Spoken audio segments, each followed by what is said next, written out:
Buen día. Hoy vamos a desarrollar un tema que está presente en una de las últimas unidades del programa de la materia y que se denomina constitucionalismo. En realidad, lo que vamos a hacer en este video es describir el tránsito que se produjo desde la primera etapa del constitucionalismo, a la que se denominó clásico liberal, hasta la última y actual, a la que se denomina social. En primer lugar, es bueno saber que nosotros solamente reconocemos el carácter de constitución a las constituciones modernas, que fueron un producto de la burguesía en ascenso y que se plasmaron, se consagraron, ¿sí?, fundamentalmente a partir de la última mitad del siglo XVIII. Precisamente, la primera constitución, con estas características, iba a ser la de los Estados Unidos, sancionada en 1787. A partir de allí, el ejemplo estadounidense iba a ser imitado en prácticamente todo el mundo. La Argentina iba a tener su primera constitución en 1853. ¿Por qué decimos que solo reconocemos el carácter de constitución a las que se sancionaran a partir de, precisamente, fines del siglo XVIII? Porque en realidad hubo constituciones en la antigüedad, se le reconoce a Aristóteles haber estudiado por lo menos 158 de ellas, y también durante el feudalismo. Por ejemplo, en el siglo XIII, año 1215, la Carta Magna inglesa. Pero solamente, existen instrumentos a los que le otorgamos el carácter de constituciones a partir de, como decíamos recién, de la etapa en análisis, fines del siglo XVIII, comienzo del siglo XIX. ¿Por qué? Porque estos instrumentos, como un designio de esa burguesía en ascenso, como un designio de las necesidades de esa clase social, va a delimitar claramente, dos espacios diferentes. Por un lado, el espacio del poder y por otro lado, el espacio de la libertad.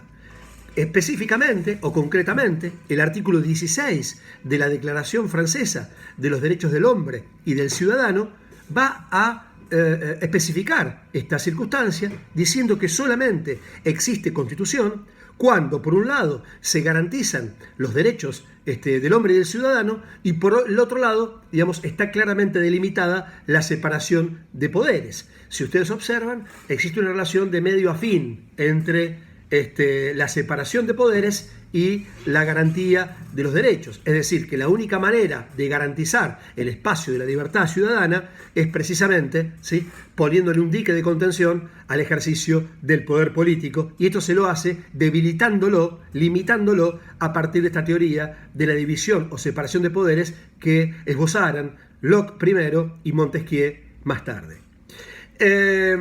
Dicho esto, es importante saber que la primera etapa del constitucionalismo, a la que se denomina clásico o liberal, presentó una serie de rasgos. En primer lugar, como novedad, algo de lo que estamos diciendo, la instauración de los estados de derecho. Es decir, que a partir de ahora, tanto las competencias de los ciudadanos como del propio Estado están delimitados por la norma fundamental, que es la Constitución y las leyes. En segundo lugar, lo que se introduce allí es la consagración de lo que genéricamente los franceses llamaban derechos del hombre y del ciudadano, que tienen que ver con la categoría de los derechos civiles o individuales, en todo caso los derechos que por entonces la burguesía estaba interesada en garantizar.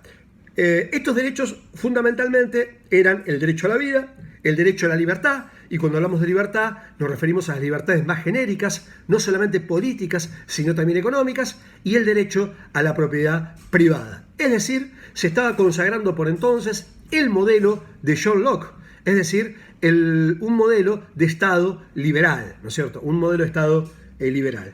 Ese modelo de Estado liberal implicaba, por eso se lo iba a denominar Estado gendarme o Estado mínimo, la satisfacción de muy pocas actividades por parte del Estado, fundamentalmente las vinculadas a la seguridad, de los ciudadanos y la defensa del Estado-nación.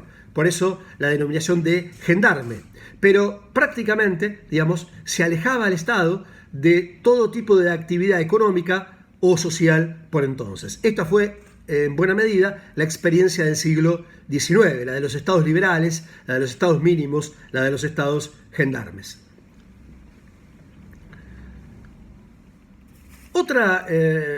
Otro rasgo importante de esta primera etapa del constitucionalismo lo va a significar la necesidad de garantizar en esos estados de derecho lo que se va a denominar seguridad jurídica. ¿Qué es esto? Bueno, en principio esto es una garantía ciudadana según la cual, digamos, las conductas que son susceptibles de ser sancionadas deben ser, digamos, descriptas por la norma, por la ley, de manera anticipada. Es decir, que no pueden aplicarse retroactivamente.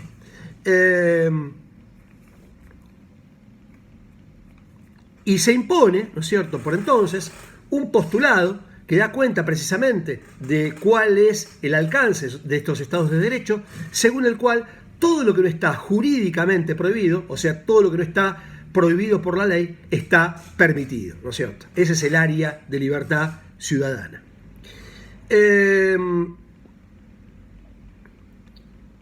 Ahora bien, ¿qué tipo de igualdad va a consagrar esta primera etapa del constitucionalismo?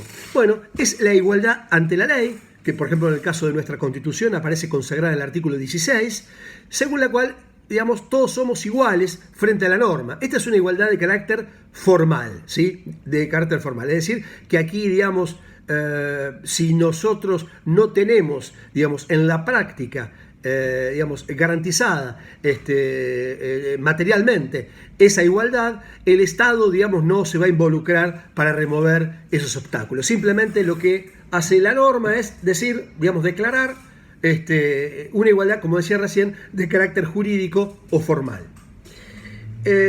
Dicho esto, en ese marco, ¿no es cierto?, como el Estado no interviene en las actividades económicas ni sociales, las relaciones entre los trabajadores y los capitalistas quedan libradas a su propia autorregulación. Por lo tanto, aquí va a primar un principio jurídico que es el de la autonomía de la voluntad, según el cual, digamos, lo que las partes, digamos, resuelvan en el marco de su contrato va a significar para ellos una regla a la que deben ajustarse como si fuera la ley misma. Lo que pasa es que, como ya sabemos, entre un trabajador y un capitalista, lo que no existe es igualdad contractual. Y por lo tanto, si no hay igualdad contractual, no existe tampoco libertad contractual. Esto va a permitir, indudablemente, durante casi todo el siglo XIX, ¿sí?, la explotación, ¿sí?, concienzuda de la fuerza de trabajo por parte del capital. Lo cierto es que a partir y sobre todo de esta última circunstancia, ustedes también esto lo conocen, se va a desatar un proceso de lucha de clases. Los trabajadores se van a poner de pie, van a tener sus propios ideólogos, ¿sí?, sus doctrinarios, se van a organizar sindical y políticamente y van a ir, ¿no es cierto?, por dos derechos fundamentales, digamos, para sus luchas, para sus reivindicaciones, que son el sufragio universal por un lado y el derecho de huelga por el otro. Lo cierto es que a través de estos dos instrumentos, estas dos herramientas, el sufragio universal y la huelga o el derecho de huelga, ¿no es cierto?, los trabajadores fundamentalmente van a poner sobre el tapete de la discusión la cuestión social, ¿sí? Y esto va a empujar, ¿no es cierto?, conjuntamente o coetáneamente con la crisis del modelo de capitalismo liberal, va a empujar, como también vimos, a la adopción de un modelo diferente, de un modelo en el cual el Estado, ¿sí?, va a tomar una intervención decidida, una intervención muy activa. Esto va a suceder fundamentalmente a partir de la década del 30 del siglo pasado, pero con anterioridad, digamos, en la segunda década del siglo XX, va a aparecer la primera constitución social de la historia de la humanidad, que va a ser la Constitución mexicana de 1917. Y a partir de allí y hasta hoy, digamos, se va a iniciar la segunda y última etapa del constitucionalismo, al que se denomina constitucionalismo social. ¿Qué características tiene esta segunda etapa del constitucionalismo? En primer lugar, la introducción, digamos, en las constituciones, digamos, del mundo, es decir, alcanzando jerarquía constitucional de una nueva gama de derechos a las que se va a denominar derechos sociales, por oposición a los derechos individuales, ¿sí?, del siglo XIX. es decir, los derechos sociales como derechos en este sentido de los trabajadores. Esto va a implicar al mismo tiempo una intervención mucho más activa del Estado, y ese rol del Estado ahora intervencionista va a ser también reflejado por las constituciones de la época. Lo cierto es que el concepto de autonomía de la voluntad es desplazado por otro concepto, que es el concepto de orden público, según el cual existen mínimos inderogables. Esto implica que a partir de ahora, en la negociación entre los trabajadores y los capitalistas, digamos, el Estado ha intervenido previamente mediante la sanción de leyes o mediante la promoción de la negociación colectiva, que tiene que ver con la negociación entre los sindicatos, ya no los trabajadores individualmente considerados, por un lado, y las empresas por el otro. Es decir, que se eleva el nivel de la negociación, ya no es individual, sino que es colectiva, y existen una serie de normas legales, esto es puestas por el Estado, o convencionales, esto es puestas por la negociación colectiva, como decíamos recién, que implican pisos y techos inderogables para el capital.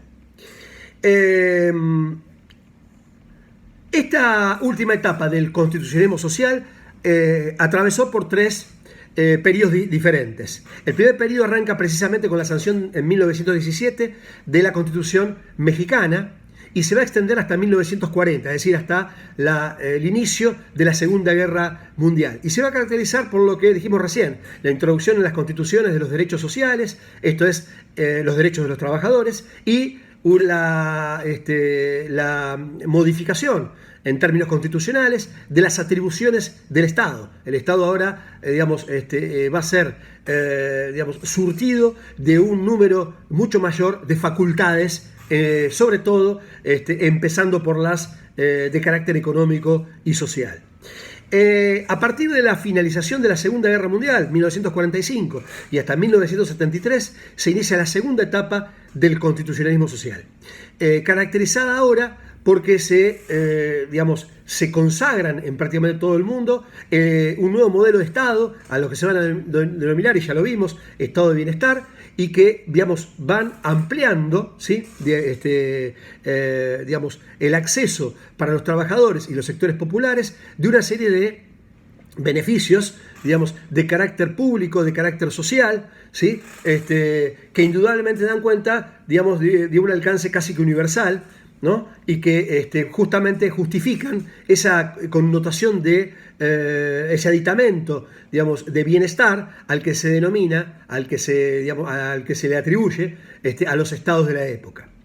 Y a partir del 73 y hasta el día de hoy se inicia la tercera y última etapa, marcada por un lado, por la irrupción de un nuevo modelo de acumulación, también lo vimos, el modelo de acumulación neoliberal, que de alguna manera va a empezar a cuestionar, ¿sí? La vigencia de los derechos sociales, o en todo caso va a intentar desregularlos y recortarlos. Esto por un lado.